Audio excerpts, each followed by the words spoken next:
നിയമന സമിതികളിൽ chief justice പങ്കാളിയാകുന്നതിനെതിരെ ഉപരാഷ്ട്രപതി. CBI ഡയറക്ടറെ ഉൾപ്പെടെ തെരഞ്ഞെടുക്കുന്ന സമിതികളിൽ ചീഫ് ജസ്റ്റിസ് പങ്കാളിയാകുന്നതിനെതിരെയാണ് ഉപരാഷ്ട്രപതി ജഗ്ദീപ് ധൻഖറിന്റെ പരാമർശം. കൂടുതൽ വിവരങ്ങൾ ബാലഗോപാൽ നൽകും. ബാലഗോപാൽ, ഇത് എവിടെയാണ് ജഗ്ദീപ് ധൻഖർ ഉപരാഷ്ട്രപതി ഈ ഒരു കാര്യം ചീഫ് ജസ്റ്റിസ് അടക്കമുള്ളവർ ഇത്തരം സമിതികളിലേക്ക് വരുന്നതിനെതിരെ പറഞ്ഞത്?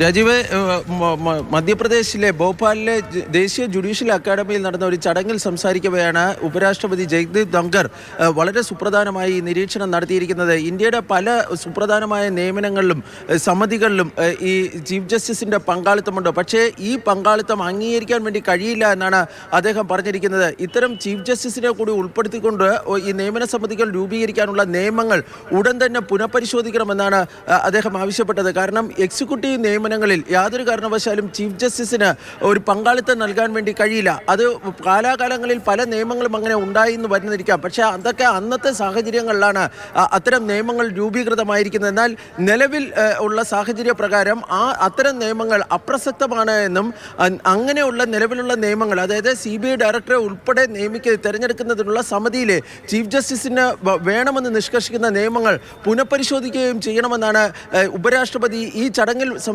സംബന്ധിച്ചുകൊണ്ട് ആവശ്യപ്പെടുകയും ചെയ്തിരിക്കുന്നത്. ഏതായാലും ഉപരാഷ്ട്രപതിയുടെ ഈ പ്രസംഗം വലിയ വിവാദം സൃഷ്ടിക്കുമെന്ന കാര്യത്തിൽ യാതൊരു തർക്കവുമില്ല. പ്രതിപക്ഷം ഉപരാഷ്ട്രപതിയുടെ ഈ പ്രസംഗത്തിനെതിരെ ശക്തമായി ഇപ്പോൾ രംഗത്ത് വരികയും ചെയ്തിട്ടുണ്ട്.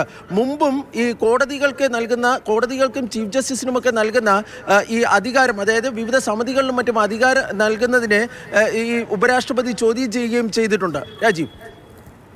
ശരി, ബി ബാലഗോപാലാണ് ഡൽഹിയിൽ നിന്നും വിവരങ്ങൾ നൽകിയത്.